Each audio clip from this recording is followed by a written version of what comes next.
ស្របតាមយុទ្ធសាស្ត្ររបស់ក្រសួងមហាផ្ទៃអគ្គនាយកដ្ឋានអន្តោប្រវេសន៍បានដាក់ចេញយុទ្ធសាស្ត្រគន្លឹះ5ចំណុចដើម្បីពង្រឹងសន្តិសុខជាតិនិងគ្រប់គ្រងជនបរទេសឲ្យកាន់តែមានប្រសិទ្ធភាពនៅព្រឹកថ្ងៃទី12ខែមករាឆ្នាំ2026អាយឧត្តមសេនីយ៍ឯកសុកវាសនាអគ្គនាយកនៃអគ្គនាយកដ្ឋានអន្តោប្រវេសន៍បានអញ្ជើញជាអធិបតីក្នុងពិធីបើកសន្និបាតបូកសរុបលទ្ធផលការងារឆ្នាំ2025និងលើកទិសដៅការងារឆ្នាំ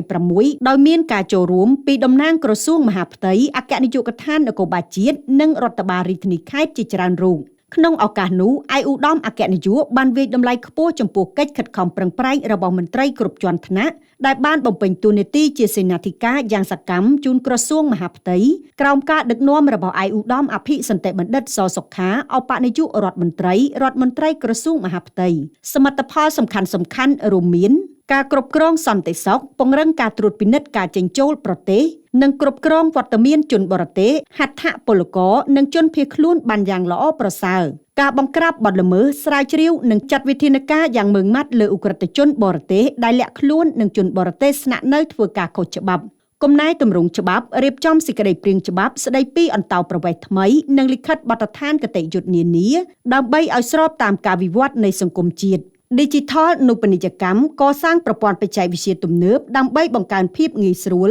លឿនរហ័សនិងសុវត្ថិភាពក្នុងការងារជំនាញដើម្បីបន្តពង្រឹងសន្តិសុខជាតិនិងសណ្ដាប់ធ្នាប់សង្គមអគ្គនាយកដ្ឋានអន្តោប្រវេសន៍បានដាក់ចេញនូវផែនការយុទ្ធសាស្ត្រចំនួន5ឆ្នាំដែលផ្ដោតលើសសរស្តម្ភសំខាន់ៗដូចជា 1. ពង្រឹងការគ្រប់គ្រងច្រកទ្វារលើកកម្ពស់សេវាផ្ដល់ទិដ្ឋាការនិងការត្រួតពិនិត្យឆ្លងកាត់ព្រំដែន 2. គ្រប់គ្រងជនបរទេសឲ្យមានប្រសិទ្ធភាពទាំងអ្នកវិនិយោគហត្ថពលករនិងជនអន្តោប្រវេសន៍ 3. ពង្រឹងការអនុវត្តច្បាប់ស្តីពីអន្តោប្រវេសន៍និងបទដ្ឋានពាក់ព័ន្ធឲ្យបានម៉ឺងម៉ាត់ 4. អភិវឌ្ឍសមត្ថភាពមន្ត្រីបន្តបណ្ដុះបណ្ដាលជំនាញនិងពង្រឹងរចនាសម្ព័ន្ធការងារឲ្យកាន់តែរឹងមាំពង្រីកកិច្ចសហប្រតិបត្តិការបង្កើនការផ្លាស់ប្ដូរព័ត៌មានជាមួយដៃគូជាតិនិងអន្តរជាតិដើម្បីទប់ស្កាត់បទល្មើសឆ្លងដែនគ្រប់ប្រភេទការដាក់ចេញនៅទិសដៅនេះគឺជាផែនការចង្អុលផ្លូវយ៉ាងសំខាន់ក្នុងការធានាឲ្យបាននូវការពង្រឹងសន្តិភាពស្ថិរភាពនយោបាយនិងសុវត្ថិភាពសង្គមស្របតាមយុទ្ធសាស្ត្ររបស់ក្រសួងមហាផ្ទៃ